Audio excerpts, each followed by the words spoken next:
Күренекле композитор, пианист, педагог Рөстәм Яхин 1921 елның 16 августында Казан шәһәрендә хезмәткәр гаиләсендә дөньяга килә. Кичкенәдән музыкага тартыла, 3 яшендә пианинода үзлегеннән татар халык көйләрен уйный башлый. Туганы танылган җырчы Мәрьям Рахманкулова киңәше белән 13 яшендә Казанның беренче балалар музыка мәктәбенә укырга керә һәм 7 еллык мәктәпне 3 елда тәмамлый. Сәләтен, тырышлыгын күреп, музыка мәктәбе директоры Рувим Поляков Рөстәмгә укуын Мәскәүдә дәвам итәргә юл күрсәтә. Мәскәү музыка училищесында фортепиано буенча Аврелиан Рубах классын тәмамлаганнан соң 1941 елда Яхин Мәскәү консерваториясына укырга керә. Бөек Ватан сугышы башлангач, Казанга эвакуацияләнә. Татар радиосында пианист-аккомпаниатор булып эшли. 1942-45 елларда Мәскәү хәрби округының һава һөҗүменнән саклану гаскәрләрендә хезмәт итә. Армия, җыр һәм бию ансамблендә пианист-аккомпаниатор була. Ансамбль өчен хәрби тематикага шактый җырлар яза. Сугыш беткәч, Мәскәү консерваториясында укуын дәвам итә. Бер юлы 2 Виктор Белый һәм Юрий Шапориннарда композиция классын һәм Владислав Эпштейнда фортепиано классын тәмамлый. СССР композиторлар берлеге әгъзасы. 1948 елдан даими рәвештә РСФСР һәм ТССР композиторлар берлекләренең идарә әгъзасы булып сайлана. 1950-52 елларда Казан консерваториясендә укыта, композиция һәм камера ансамбле класслары алып бара. 1952 елдан Рөстәм Яхин үзен тулысынча композиторлык һәм башкару эшчәнлегенә багышлый.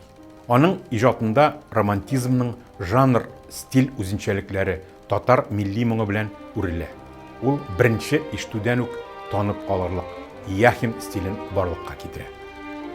Көнбатыш Европа һәм рус романтик композиторлары традицияләреннән уңышлы файдалана.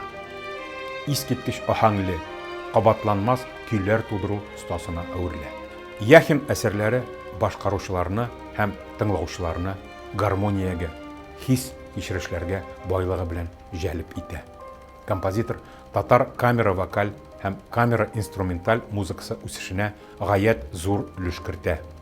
Аның романсларында һәм җырларында лирик диапазон бик киң. Автор якты, хыялга бай, элегик кичерешләрдән алып, экспрессив, драматик рух югарлыгына кадәрге хисләрне гаҗәп нечкәлек белән чагылдыра. Кин Рөстәм Яхин язган җырлар узын гомерле. Абдулла Тукай сүзләренә мәхәббәт җыры, Ләбиб Айтуганов сүзләренә ышанам, Мустафа Нугман сүзләренә безнең әниләр, Ак җилкән, Муса Җәлил сүзләренә дулкыннар, Гөлшат Зайнашева сүзләренә китмә сандугач, Арифҗан Мөхәммәтшин сүзләренә Крим әле урманнарга һәм башка бик күп җырларын яңа буыннар да яратып җырлый. Композиторның индивидуальлеге фортепиано өчен язылган әсәрләрендә тулы яңгыраш ала. Аларда ул композитор һәм профессиональ пианист буларак ачыла. Аның оркестр һәм фортепиано өчен концерты, фортепиано пьесалар, милли концерт һәм укыту репертуарының төп һәм айрыуча еш башкарыла торган әсәрләреннән санала. Яхин концертлар куючы беренче татар пианисты. Аның репертуарын үз әсәрләре, шулай ук Көнбатыш Европа, рус, татар композиторлары музыкасы тәшкил итә. Композиторның үз әсәрләре нигездә барлык Татарстан музыкантлары репертуарында яши. Шулай ук республикадан читтә дә зур танылу ала. 1987 елда татар опера һәм балет театрында музыкасы Рөстәм Яхинның төрле әсәрләренә нигезләнгән Фидаи балеты куела. Ул күп санлы кантаталар, вокаль һәм фортепиано цикллары, айрым инструментлар өчен сюита, соната, элегия, поэма, 450-дән артык романс һәм җыр авторы. Чордашлары Рөстәм Яхинның җырның җанын аңлый торган композитор булуын, татар җырын яңа дәрәҗәгә күтәрүен ассызыклыйлар. Аның әсәрләре республикабызның визит карточкасы. Туган ягым җырына Рөстәм Яхин тарафыннан язылган көй Татарстан Республикасының дәүләт гимны итеп кабул ителә. Рөстәм Яхинның иҗаты хөкүмәт тарафыннан югары бәяләнә. Мәдәният министрлыгы аңа гонорарны да иң югары шкала белән түли. Ул ТССРның һәм РСФСРның атказанган сәнгать эшлеклесе, РСФСРның халык артисты, 1986 елда СССРның халык артисты дигән мактаулы исемнәргә лаек була.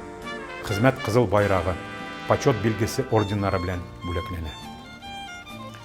Рөстәм Яхин 1993 елның 9 мартында Казанда вафат була. Яңа татар бистәсе зиратында ерләнә. 2003 елдан Казанда Яхин исемендәге халыкара камера җырчылары һәм концертмейстерлар конкурсы уздырыла. Башкалабызның бер урамына аның исеме бирелә. Ул яшәгән йортка мемориаль такта урнаштырыла. 2017 елда зур концерт залы янындагы бакчада Рөстәм Яхинга һәйкәл куела.